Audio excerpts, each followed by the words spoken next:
Hi, this is Frank Taylor with Nature at Your Door. Today I'm out in the Appalachian forest behind my house, 2,700 feet in Floyd County, Virginia. And today's episode is going to be about a really cool wildflower called Pipsissewa.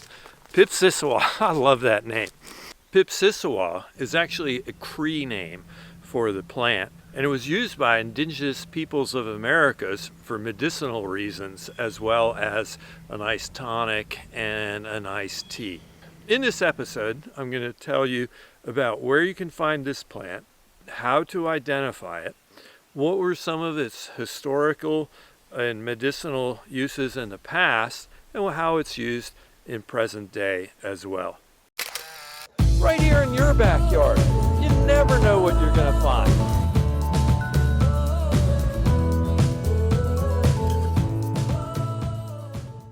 So the scientific name of Pipsissewa, also known as spotted wintergreen or striped wintergreen, is Chimaphila maculata. Chimaphila maculata. It comes from the Greek. Chima means winter, philia means loving, so Chimaphilia means winter loving. And in fact, this is a winter loving plant. And in fact, as you can see, it's still kind of winter here. It's the end of March at 2,700 feet in the Appalachian Mountains in Floyd County, Virginia, and it's still pretty much not green here. It's all brown. And so when I go for walks, this is when I usually find spotted wintergreen or striped wintergreen or Pipsissewa, depending on what you call it, because it really stands out in the background.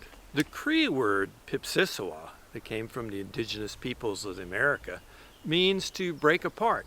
And in fact, it got its name because the Cree used it to deal with gallstones and kidney stones and felt that this plant would break them apart.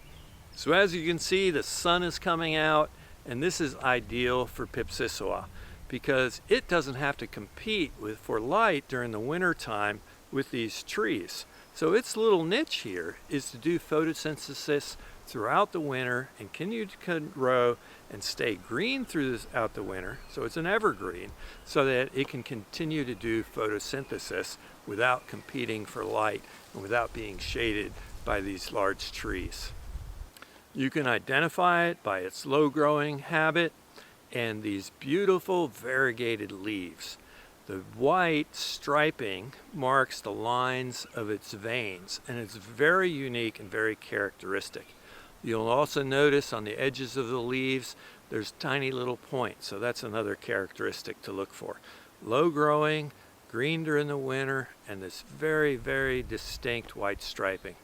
Here in Floyd County in the Appalachians in March, you can see that the seed capsules are still present. And this is another characteristic of the plant. And it's worth taking an up-close look at the unique characteristics of these seed capsules. When it flowers, it produces a 5-petaled white flower. And to really get a look at it, you have to look underneath it because they're always drooping down. They're pollinated primarily by bumblebees that they evolved with, since this is a native plant. And these photos are taken in the pine barrens of Cape Cod last summer. They grew everywhere because characteristically they like dry woodlands and sandy soils. Striped wintergreen can actually be purchased from nurseries, and it's used as a ground cover or a unique garden addition. It spreads by underground stolons or roots. Because of these underground stolons, some botanists put them into the shrub category because it's actually a kind of a woody plant and grows back from the same stock and adds to the same roots and stem every year. This plant occurs widely across the East Coast. Here in Virginia, it's not considered an at-risk or endangered plant, but in a number of different states, it's listed as endangered or at risk. So be sure to check your state logs and find out what this plant's status is. Its leaves can be nibbled on as a snack, and in the past it was made to use candies as well as soft drinks and a variety of teas.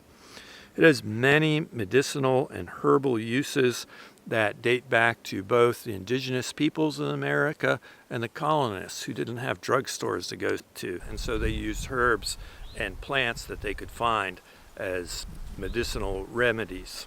It was particularly used for treatment for kidney and bladder issues, as well as a diuretic and a poultice for skin issues.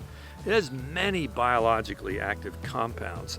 In particular, it contains a substance called uracilic acid, which has been known to be effective in treating arthritis and any kind of pains due to inflammatory issues. Well, I hope you enjoyed watching this episode of Nature at Your Door and learned some things about Pipsissewa, and I hope you'll go outside and see if you can find it in woodlands near you. It really stands out during the winter time. If you like my channel, please give me a like, leave me a comment, and subscribe if this is something that you think you'd enjoy learning more about. My channel's all about teaching about nature and what you find pretty much right outside your door. Thanks for watching Nature at Your Door.